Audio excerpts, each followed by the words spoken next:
Salut tout le monde. Et ouais, voilà, c'est reparti, on se fait la deuxième vidéo sur le 103.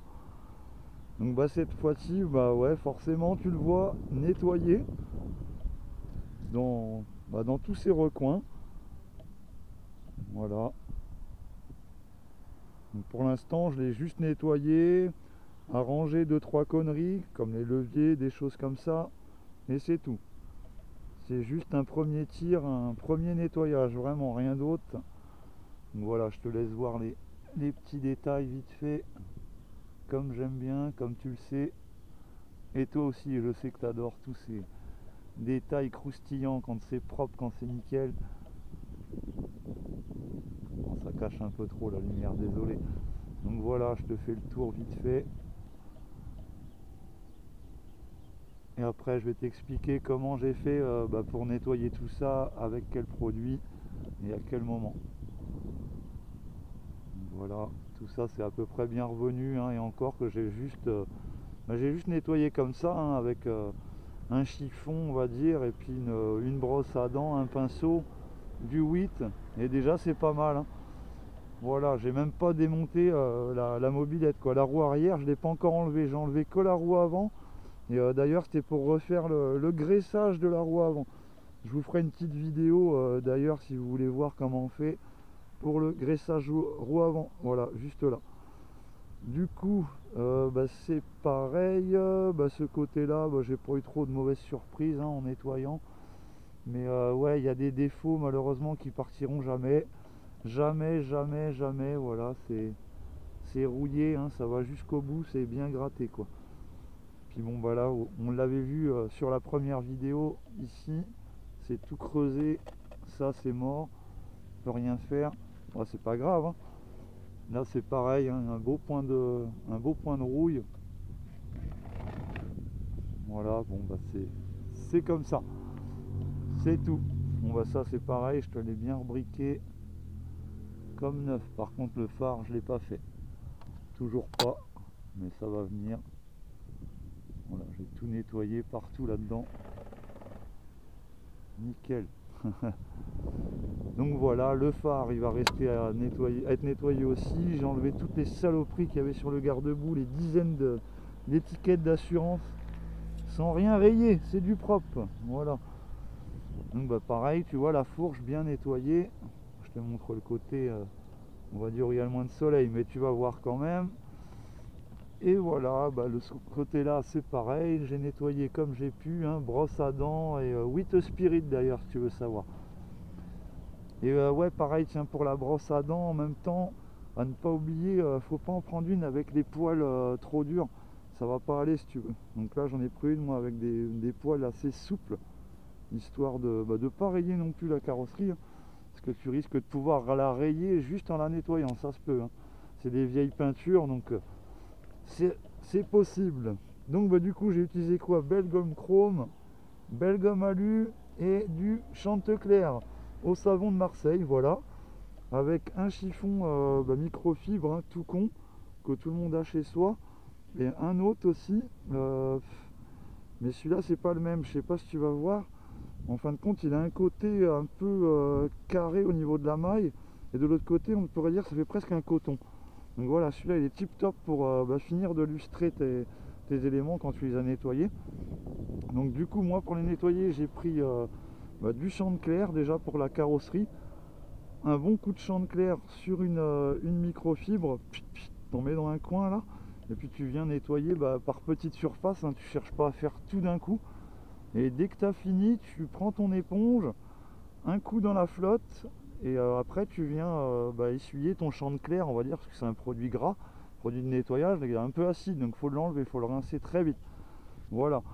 Et une fois que tu as fait ça, c'est bon, tu as essuyé, il n'y aura pas de souci après, t'inquiète pas. Donc sinon, ouais, pour les autres petits endroits, tiens, j'ai fait une découverte moi.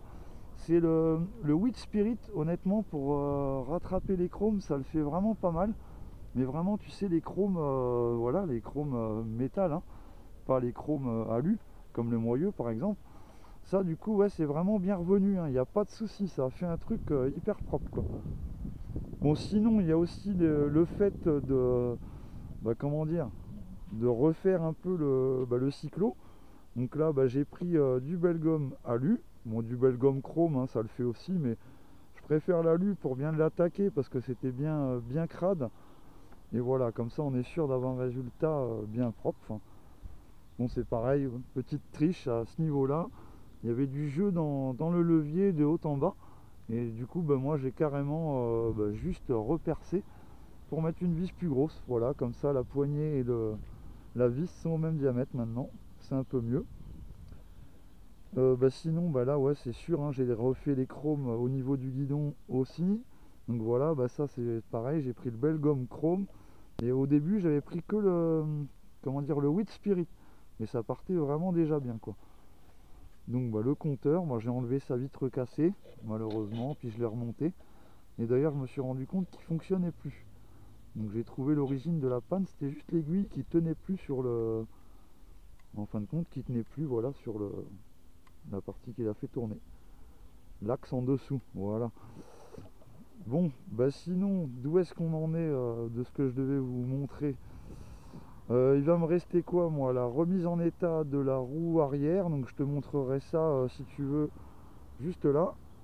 Donc on fera le nettoyage on va dire complet de la roue arrière, ce qu'il en reste, le frein, et peut-être graisser les roulements s'il y en a hein. Si c'est des roulements bloqués, montés, scellés, enfin je sais pas si tu vois ce que je veux dire, c'est pas les billes, on peut pas graisser. Donc voilà, moi je trouve que déjà elle est vraiment bien revenue pour ouais, une vieille mob de ces années là. Bon, il y a des endroits que je voulais lustrer, ça partira jamais. Là il y avait un autocollant qui a été mis juste autour, et maintenant on a une différence de couleur. Alors là c'est pas, j'ai essayé avec tout ce que j'ai, c'est pas récupérable quoi, rien à faire. Donc voilà, si c'est pareil, ouais, si je te l'ai dit tout à l'heure, on fera le nettoyage carbu en fin de compte en vidéo. Je te repose ça là.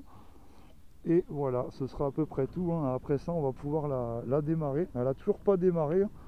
Pour le moment j'ai pas eu le temps de vraiment m'en occuper plus que ça. Mais déjà je l'ai nettoyé comme il faut et je l'ai bien décrassé dans tous ces petits recoins quoi. Même juste là au niveau de la fourche, enfin, tout ça c'est clean.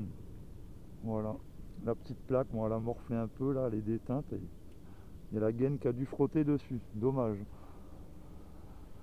Donc voilà, tu vois, hein, pas démarré comme je te disais, toujours le fameux fil de masse qui est toujours enlevé là, qui va là normalement.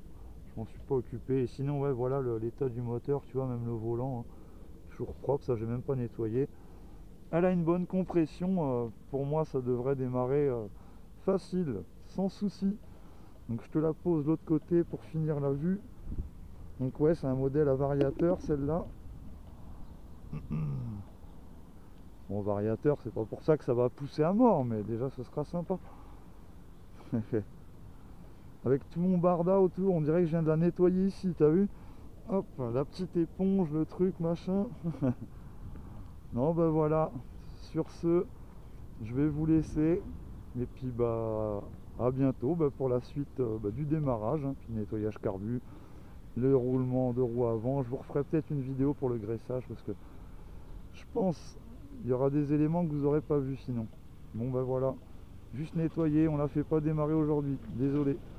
Allez, sur ce, je vous laisse, bonne continuation, pouce bleu, à bientôt.